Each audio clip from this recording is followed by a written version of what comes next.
और वहीं Gwalior crime branch ने फर्जी दस्तावेजों के सहारे गाड़ियां फाइनेंस कराने वाले एक गिरोह का खुलासा करते हुए गिरोह के 3 सक्रिय सदस्यों को दबोचा है और पुलिस ने पकड़े गए आरोपियों से फर्जी दस्तावेजों से फाइनेंस कराई गई 17 मोटरसाइकिल भी जब्त की है। बाइक की चोरी ये बजाज फाइनेंस लिमिटेड जो कंपनी है, इसके असिस्टेंट मैनेजर ने आके रिपोर्ट की कि उसके फाइनेंस कंपनी से गाड़ियां फाइनेंस हो रही हैं, परंतु उनकी किस्त जमा नहीं हो रही है और वेरिफिकेशन पे कुछ दस्तावेज भी नकली निकले हैं। इस पर क्राइम ब्रांच की टीम ने काम करना चालू किया और उसके बाद जो दृश्य सामने आया उसमें 3 आरोपी पकड़े गए हैं, जिसमें से तीनों ही भिंड के रहने वाले हैं। एक यहाँ आदित्यपुरम में रह रहा था। इन 3 में से एक MP ऑनलाइन का सेंटर भिंड में चलाता है और इनकी जो कार्य पद्धति थी उसमें ये फेक दस्तावेज तैयार करते थे, आधार कार्ड, बिजली का बिल, और उसके आधार पर ये बजाज फाइनेंस से मोटरसाइकिल फाइनेंस कराते थे और जो डाउन पेमेंट एक 15-20 हज़ार रुपये का है वो दे देते थे और उसके बाद ये ग्राहक तलाशते थे एजेंटों के माध्यम से और 80,000 70,000 की मोटरसाइकिल या बाइक जो ग्राहक है उसको 40 से 50 हज़ार रुपये में दे देते थे और उसको ये बताते थे कि फाइनेंस की किस्त जो है वो जमा करते रहेंगे।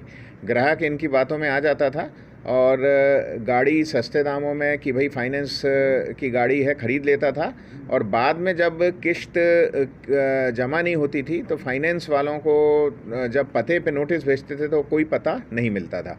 इस पर अभी कुल 17 गाड़ियां जब्त हुई हैं। बेसिकली ये जो गाड़ियां हैं ये होंडा कंपनी की, TVS कंपनी की हैं और अभी जो प्रारंभिक जानकारी है, इन्होंने 50 से ज़्यादा गाड़ियां पिछले 1-1.5 साल की अवधि में फाइनेंस करा के और लोगों को धोखे में रख के कम दामों में बेची हैं। 17 गाड़ियां बरामद हुई हैं, 3 आरोपी गिरफ्तार हुए हैं।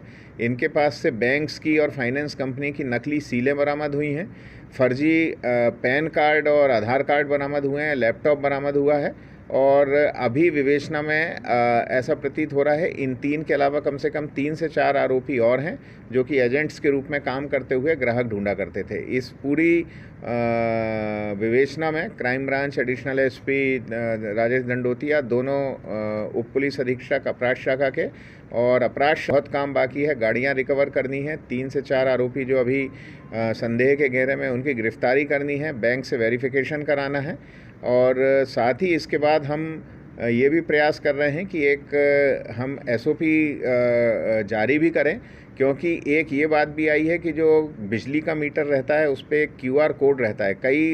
उसमें उन्होंने QR कोड जो है उसको स्कैन करके और जानकारी निकाली है।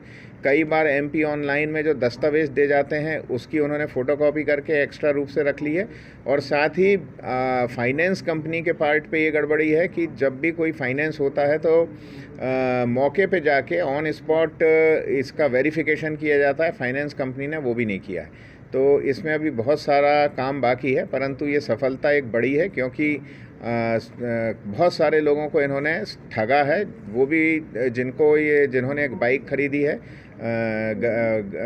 निम्न तबके के लोग थे, बहुत कम तनख्वाह पे काम करने वाले लोग थे जो कि इनके लालच में आ गए और उन्होंने ये गाड़ियां खरीदी। इसमें पूरी टीम को 10,000 रुपये का कैश अवार्ड भी दिया जा रहा है। कितनी कीमत की गाड़ियाँ होंगी?